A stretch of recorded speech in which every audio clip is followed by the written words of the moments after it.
Hi everyone, my name is Michael Miller and I am the writing mentor for English 105. I want to guide you through a couple of the setup steps for creating your digital portfolio that you will be using from the very beginning of the course and reflecting all the way through. The portfolio is considered our capstone project, so it's going to house the majority of the work that you do, not only within this course, but also in other courses you may currently be taking or may have already taken, as well as work that you do in your professional, personal, and even civic lives.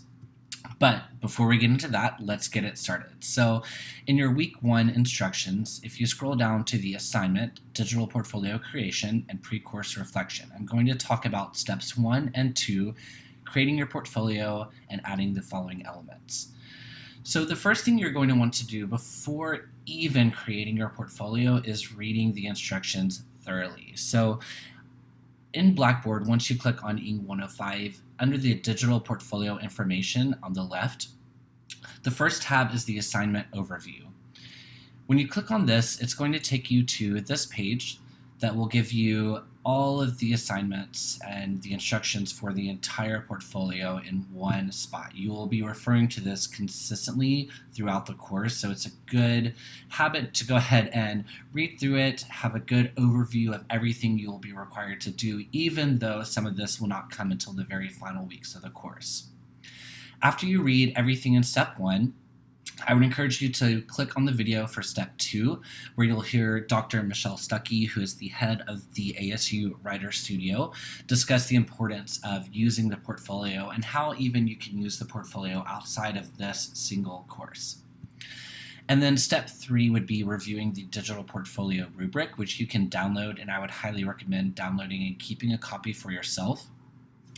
The portfolio rubric is a great guide not only to what you will be graded on and what is required of you, but it's a great guide to getting started and what sort of elements to be including in your portfolio. So I would definitely take the time to read through and be very familiar with this rubric, and again, use it throughout your entire course. After you've done that, you can scroll back up to the digital portfolio information and click on Access Your Portfolio. When you click this link, it will take you to a page that'll look similar to this. And to create your portfolio, you'll click the plus mark here, and there you'll be able to create a portfolio. The guidelines for creating and what you'll need to do for week 1 will be listed in our assignment for the week 1 materials. What I want to do now is to show you a couple of the things that are required in the week 1 as far as the design elements.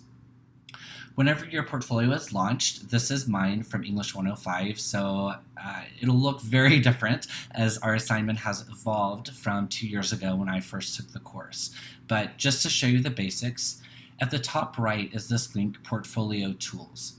This is where you'll go in week 1 to add the custom elements like your header, the background image that you may want to choose, or you could just do a solid color if that prefers, or if you prefer that, as well as setting the access for your portfolio. So if we click here and go to settings, here's where you'll be able to create a title for your ePortfolio. And again, it's recommended to do your last name, first name, and then the ePortfolio for Eng 105. Below here is the Choose a Theme. Now this is where you're able to customize what your header and background will look like. So if you click here where it says Customize, you'll be able to change your directory icon, so that will be the icon that shows up next to your portfolio. And then the header image, and this is the image that will show on top of each one of your portfolio pages. You can either upload a new image, you can use the default header, but again, we definitely recommend personalizing this and really kind of treating it like a personal website. Below that will be the background options, so you could either do a single color that would complement, the header photo that you have. You could use a background image.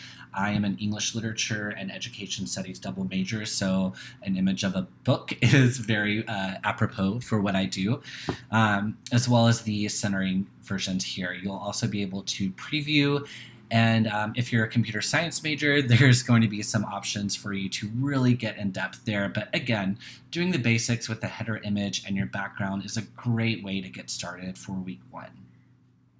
Below that are the permissions. Again, it's recommended to set private within Arizona State University, the second option.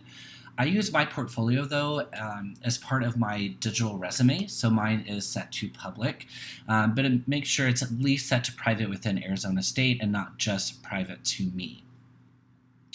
Below that, you'll be able to allow tags, allow comments from registered users, show comments. I've chosen mine not to be shown until they've been approved, and then enable conversations.